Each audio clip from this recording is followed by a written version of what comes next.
Vamos a tener la última parte. Yo siento que por ahí pueden surgir preguntas y en un auditorio tan grande, difícil tratarlas, ¿no? Y a veces difícil de poder atender a cada uno, pero les animo que si quieren pueden acercarse a preguntar o sino que sigan o busquen ahí a alguien con el cual poder hacer las preguntas y poder sacarse las dudas. Sé que puede haber otras interpretaciones de este pasaje. Es un pasaje que tiene distintos autores lo han interpretado de distinta manera. Pero sea como sea, hay algunas cosas que tenemos que tener en claro. En primer lugar, que el aceite no es simbólico, no es, hoy en día no usamos un aceite, porque Dios no quiere que coloquemos nuestra fe en un objeto. Nunca en la Biblia se te habla que te pongan agua bendita, o aceite, pero tiene que ser el de Jerusalén. No. La Biblia nunca nos lleva a poner nuestra fe en objetos. Nuestra fe tiene que estar en la persona de Dios. Entonces el aceite acá no tiene que ver con algo místico, algo de hay que tirarle aceite como algo mágico. No. El aceite hay que aclarar que es medicinal y es muy claro eso por la palabra que usa. Tampoco es un símbolo del Espíritu Santo, como algunos dicen. El aceite simboliza el Espíritu. Mira, si fuera símbolo del Espíritu Santo no usaría la palabra frotar, frotarlo con el Espíritu. ¿Cómo hace? Ya era creyente esta persona, ya tiene al Espíritu Santo. No hace falta que oren por él para que el Espíritu se fue y que vuelva, no. Y no usaría la palabra frotar. Claramente es algo que se refiere a la medicina, es algo medicinal. Entonces, eso tiene que quedar claro. Otro elemento que tiene que quedar claro es que no es una promesa de sanidad para todos los casos. Cuando dice la oración de fe va a salvar al enfermo, es en esta situación específica y no una promesa para la sanidad en todos los casos, porque si fuera así, entonces habría muchos problemas, porque Dios no sana siempre y en todo lugar y a todos los creyentes. Nunca lo vemos eso en la Biblia. El Señor Jesucristo sanó a muchos, pero no sanó a todos. Su función, Él no vino a sanar, Él vino a salvar el alma. En el estanque de Betesda había cientos de enfermos. ¿A cuántos sanó? A uno solo. Es decir, Él no vino a sanar, Él vino a salvar.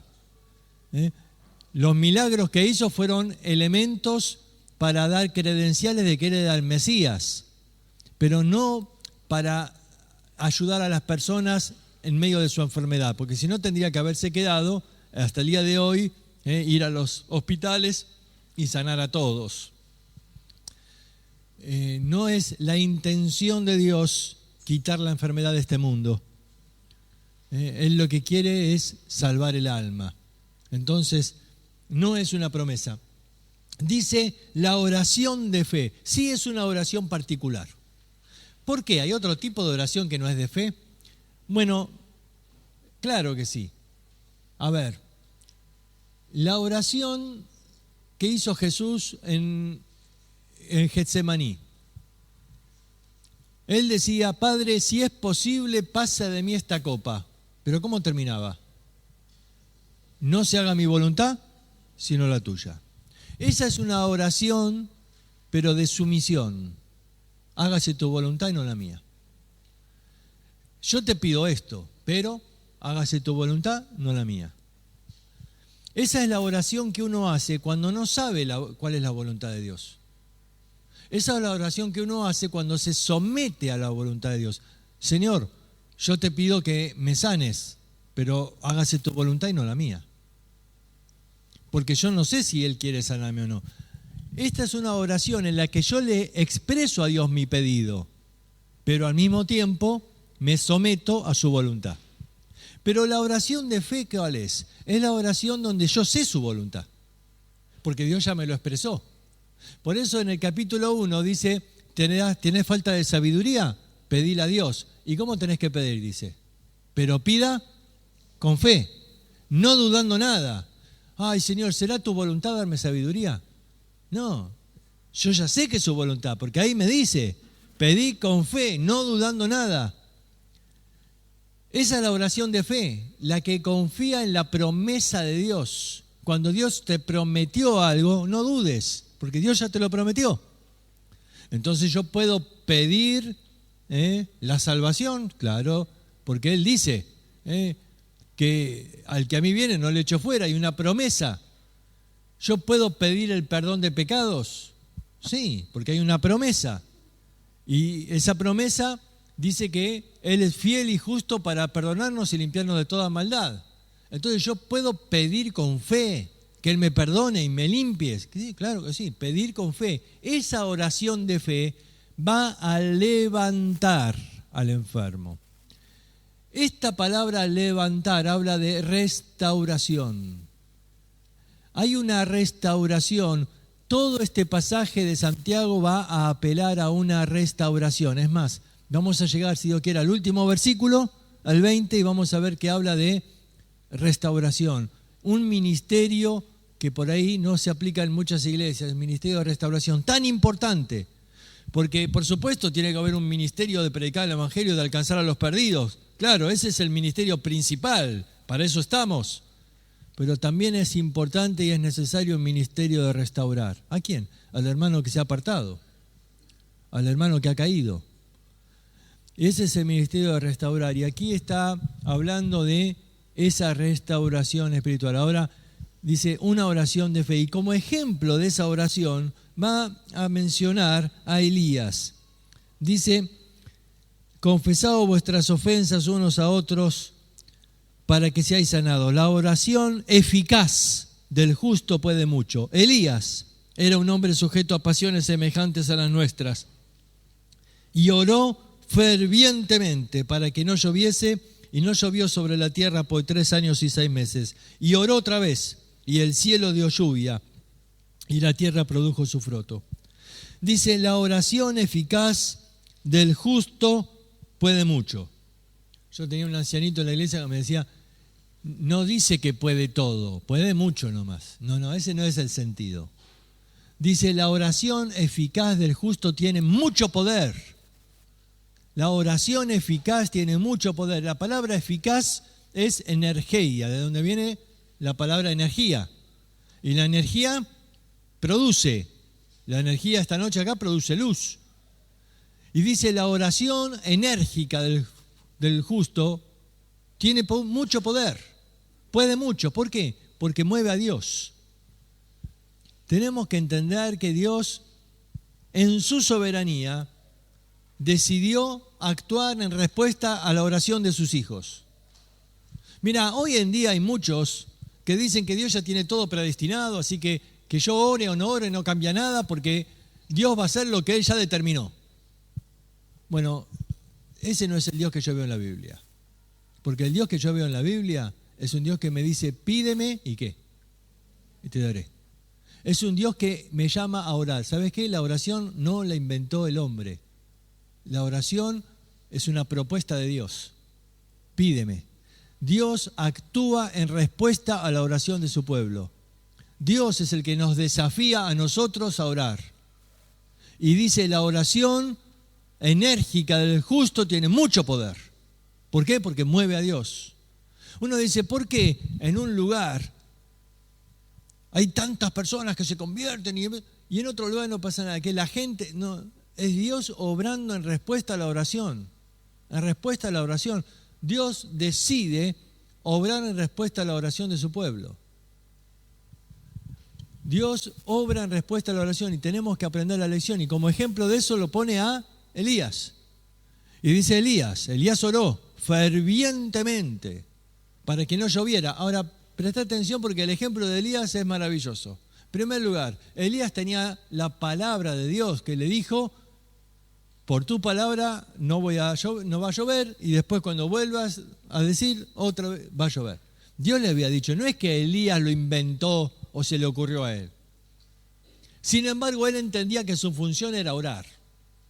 Y oró fervientemente, con fervor, con insistencia en la palabra. Fíjate muy bien, cuando Elías oró para que llueva. Está la descripción muy clara. Dice que subió al monte con su siervo, y ahí él comienza a orar y le dice al siervo, como si le dijera, anda a la esquina a ver si llueve. Le dijo, anda, bajá del monte. ¿Por qué?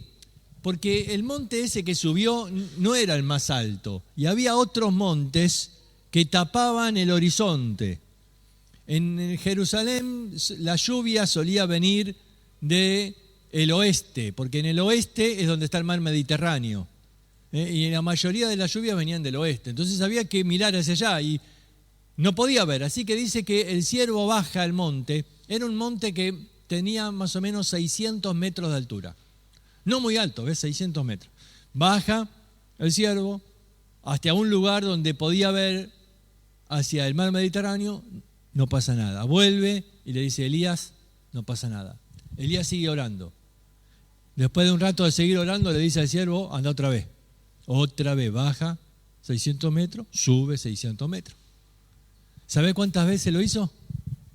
¿Alguien se acuerda de la historia? ¿Cuántas? 7. 7 veces.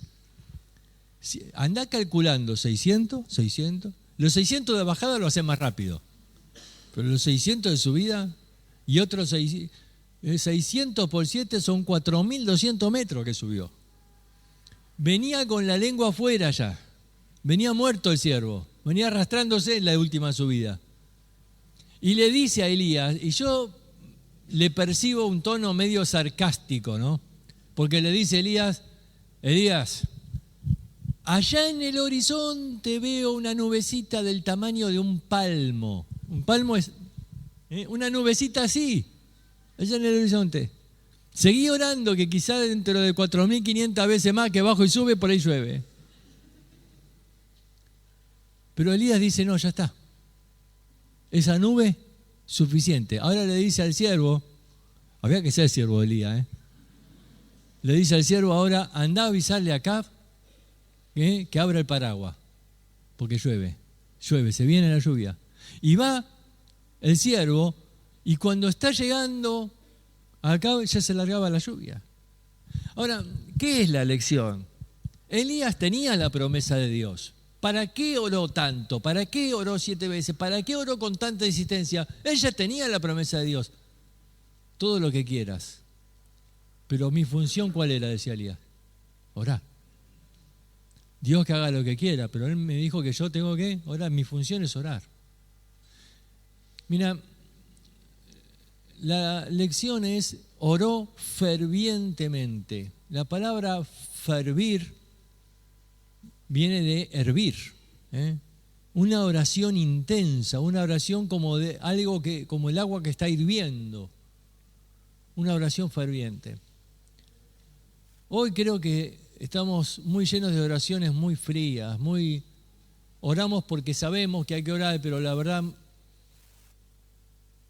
si oramos bien y si no oramos, bueno, no importa. Oramos sin ese fervor, oramos a veces una oración muy de la mente, Señor, te pido por fulano, agarro la listita, ¿viste? Por esto. ¿Pensás que sirve de algo todo eso? Porque la oración no es mágica, no es repetir unas palabras, ¿viste? Como los católicos, ¿no? Que repiten ahí. No es como tipo brujería, que si yo repito el hechizo, ¡puf!, se hace el milagro. No funciona así la oración. La oración es la intercesión, es el clamor, es el ruego. Ahí es donde uno vuelca delante de Dios el corazón y ruega. Y acá habla de esa oración de fe, esa oración que confía en la promesa de Dios y clama a Dios. Y uno dice, pero ¿y si Dios va a hacer su voluntad? Su voluntad es responder tu oración. Si no oro, Dios no hace. ¿Por qué? Porque por ahí lo hace igual, si es lo que Él quiere. ¿Sí? Dios es soberano y hace lo que quiere. Pero muchas veces Dios no actúa porque no oramos. Y porque Dios está diciendo, como el padre ese que vimos en el ejemplo, está de brazo cruzado diciendo, está esperando que oremos. Y el ejemplo de Elías es un ejemplo que nos lleva a entender este concepto, el concepto de orar y de orar fervientemente, aún teniendo la promesa de Dios. Es esa oración ferviente que tiene mucho poder. Termina el versículo 19 y 20. Hermanos, si alguno de entre vosotros se ha extraviado de la verdad y alguno le hace volver, sepa que el que haga volver al pecador del error de su camino, salvará de muerte un alma y cubrirá multitud de pecados. Aquí está apelando Santiago a un ministerio de restauración. Santiago era un pastor. Él era un pastor. Se lo conocía como el hombre de rodillas de camello. Algunos dicen por el tiempo que pasaba de rodillas delante de Dios. Y él era un pastor, él se interesaba en las personas. Y aquel se extravió y Santiago dice, no, y no te duele que se haya extraviado. Y se fue, anda a buscarlo. Anda a buscarlo. Si alguno le hace volver, salvará de muerte un alma y cubrirá multitud de pecados. Uno dice, ¿qué se refiere salvará de muerte? Bueno, puede ser varias cosas. No es muy claro esto. Podría ser de muerte física, porque siguiendo el concepto antes de que podía estar enfermo, ¿te acordás lo de 1 Corintios? Algunos duermen. Quizás si está enfermo y está apartado y no se arrepiente, quizás lo salvo de esa muerte, de la muerte física. Quizás de la muerte en cuanto a la falta de comunión, porque está separado de los hermanos. O aún podría ser que hasta no sea un verdadero creyente por lo del capítulo 2, que era alguien que decía tener fe. ¿Se acuerdan del capítulo 2? Si alguno dice que tiene fe. Y quizás era alguien que dijo tener fe. Y de todas maneras, no importa esto, porque de todas maneras tengo que ir a buscarlo igual. Y tengo que tratar de traerlo de vuelta igual. Y si no era salvo, por ahí se convierte en ese momento. Y si lo era, lo puedo restaurar. Y este es el ministerio que llama Santiago. Alguno se ha extraviado de la verdad. Estaba en la verdad, estaba en el camino, pero se extravió. ¿Por qué? Por tantas razones. Por tantas razones. ¿Cuántos hay que se han extraviado de la verdad? Alguno por su pecado, alguno por el pecado de otro, porque se sintió ofendido, herido. Y algunos reaccionan de distinta manera. Y algunos se sintió herido y se sintió avergonzado y por ahí no quiere volver. Hay muchas razones, quizás decepcionado, se sintió mal. Pero dice, si alguno se ha extraviado de la verdad, no dice el por qué, pero se ha extraviado. Y nuestra misión es hacerle volver. Tenés que saber que el que le hace volver salva de muerte un alma y cubrirá multitud de pecados. Esta expresión cubrir era lo que los judíos hablaban para el perdón. En el Antiguo Testamento el perdón era cubrir el pecado.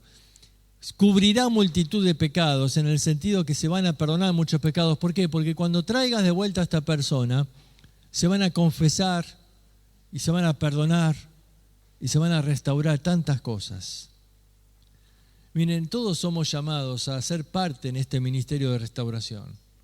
Hay tantas personas que se han extraviado, tantos que en algún año, alguna vez han estado aquí en la congregación, pero quién sabe, por distintas causas, hoy no están. Hoy no están. ¿Vos podés pensar en alguno de ellos hoy? Quizás el Señor quiere que esta semana lo busques. Que te acerques simplemente para decirle, ¿sabés cómo te extrañé en la iglesia el otro día? A veces no sabés qué decirle, pero el amor que le mostrás cuando lo vas a visitar ya es una gran ayuda. Siempre cuento, una vez fuimos a visitar a un hermano que se había apartado y uno iba pensando en qué versículo le iba a dar y el otro qué cañazo, qué palo le iba pensando todas las exhortaciones que le iba a decir, ¿no? Pero había uno que iba y no sabía ni para qué iba, pero iba.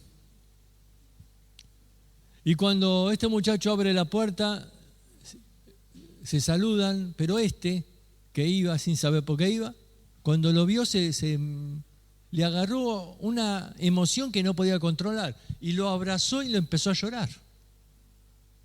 Y estaban en la calle, entonces el otro le dio vergüenza. Dice, entren. Y lloraba y le dice, pero ¿por qué? ¿Por qué dejaste al Señor? ¿Por qué te fuiste? Y esto lo conmovió al muchacho. Y les dijo a los tres, dice, miren, yo estaba tan endurecido que si alguno me abría la Biblia o me decía algo de la iglesia, yo los echaba a todos. Yo no quería saber nada. Es más, los hice entrar porque me daba vergüenza que este estaba llorando ahí afuera. Pero el amor que me mostró él es lo que me quebrantó. ¿Ves? A veces la persona necesita simplemente de alguien que lo vaya a buscar. De alguien que lo vaya a buscar. Y Santiago dice, mirá, si lo traes, salvaste de muerte un alma. Porque ¿qué le esperaba en el mundo? ¿Qué le esperaba? ¿Te acordás cuando Pablo habla en 1 Corintios 5 de que había que sacar a ese muchacho porque estaba arruinando el testimonio de la iglesia, porque estaba conviviendo con la madrastra? Terrible, una vergüenza. Dice, hay que sacarlo porque la gente murmura y habla mal de la iglesia. Hay que sacarlo. ¿Para qué? Dice, para la destrucción de la carne. Su espíritu, dice, va a ser salvo el día postrero. Es decir, la salvación no se pierde. Si es salvo, va a ser salvo. Pero en el mundo, ¿qué puede esperar? La destrucción de la carne. En el mundo no puede esperar otra cosa. La consecuencia final va a ser que él va a morirse ahí. Pero vos podés salvarlo de muerte, un alma. Ese es un llamado a este ministerio de restauración. Uno dice, mirá, yo no veo frutos, quizás es salvo, quizás no sea salvo, no importa, hay que visitarlo igual. Hablando con él después te vas a dar cuenta. Y si no era salvo, que pueda recibir a Cristo. Y si lo era, que vuelva a la comunión. Pero la importancia es ir y buscarlo para poder traerle nuevamente al camino. Así que Santiago va a terminar de una manera similar a como empezó. Porque va a terminar haciendo un llamado a la oración, a la comunión entre los hermanos. Por toda la carta él estuvo analizando distintas situaciones, ¿no? Situaciones en las que quizás no son las mismas hoy en día, pero las lecciones espirituales son las mismas. A nosotros quizás no nos persiguieron, ni nos quitaron el trabajo, ni nos están estafando, pero la lección de la prueba y de la tentación, y ni que hablar de la lengua, y la de la soberbia en el corazón, y la de tantas cosas que habló Santiago siguen siendo las mismas hoy. Y por eso tenemos que examinarnos frente a la palabra de Dios para ver qué cosas tengo que empezar a hacer diferente, porque la materia terminó, el libro se acabó. Sí, pero ahora viene la parte más difícil de todas, ¿no? Porque ahora que te viste en el espejo, ahora es tu par, ahora es tu tiempo, tu turno, ahora es tu momento de hacer los cambios. O vas a cerrar el espejo y vas a quedarte igual que antes. Pasamos 4 días frente al espejo, ¿no cambió nada? ¿Está todo bien? ¿O hay algo que hay que cambiar? Porque si es así, bueno, ahora viene tu parte. Ahora viene tu parte para decir, Señor, yo quiero empezar a cambiar esta área. En esto me hablaste. En esto quiero empezar a ser diferente. Voy a empezar haciendo esto, voy a empezar a ponerme esta meta, voy a empezar quizás a pedirle ayuda ahí a alguien cercano. Ayúdame con esto. Yo entiendo que tengo que cambiar esta área. Si no nos ponemos metas para empezar a cambiar las cosas específicas que Dios va marcando en la vida, vamos a recibirnos y nos van a dar el diploma y quizás llegamos al cielo, al tribunal de Cristo y el Señor te da el diploma. Te dice, te recibiste de un oidor, perfecto, oíste todo. Pero ese diploma del oidor no lo quiere nadie, ¿no? Yo al menos no lo quiero. Yo quiero el del hacedor. Dios nos llamó para vivir la palabra. Así que el primer paso es conocerla, es aprenderla, pero ahora hay que vivirla. Y bueno, ahora tenemos mucha tarea entonces. No es una tarea que tenés que hacer por escrito y presentármela, pero es una tarea que tenés delante de Dios, en la que tenés que ponerte ahí en oración y decir, Señor, quiero empezar en esto, para empezar a vivir tu palabra. Muy bien, no sé si alguien tiene una pregunta. Estamos en el tiempo, pero si... Muy bien, entonces vamos a terminar aquí. Le voy a pedir a Gustavo si quiere terminar orando y por ahí hay algún aviso antes. ¿Por qué no hacemos un ejercicio espiritual? ¿Les parece? Hemos orado de a 2 o 3. Me parece que este es un momento para orar solo y tratar de pensar en esas cosas que me tienen que hacer un hacedor. Han sido tantas verdades al corazón, tantas. Bueno, aquella que el Señor te dijo, ponela en oración ahora. Vamos a orar personalmente. Señor, ayúdame en esto. Quizá vengan nombres también de queridos que están extraviados, como escuchamos. Oremos por ellos también ahora. Señor, te damos gracias de todo corazón por tu palabra, porque me hablaste, nos hablaste. Han sido 4 días de terapia intensiva y estamos felices de sentir el bisturí de tu espíritu en nuestra alma. Te pido una bendición por todos nosotros, Señor, para que podamos practicar, corregir, decidir en cada cosa que nos has mostrado. Una vez más te pedimos perdón por nuestros pecados. Perdónanos, Señor. Y te pedimos una bendición muy especial para Daniel y para Sandra. Gracias por sus vidas. Oramos por el Instituto Bíblico, por todos los chicos que están estudiando allí. Oramos por la OGEA que va a haber este fin de semana aquí y en Buenos Aires, para que tu bendición se manifieste una vez más. Y Señor, clamamos por una bendición especial para cada creyente que está aquí, cada familia, cada carga. Anhelamos ser personas de fe, como hemos escuchado en este tiempo. Te adoramos, Señor, por todo lo vivido. Oramos en el nombre del Señor Jesús. Amén.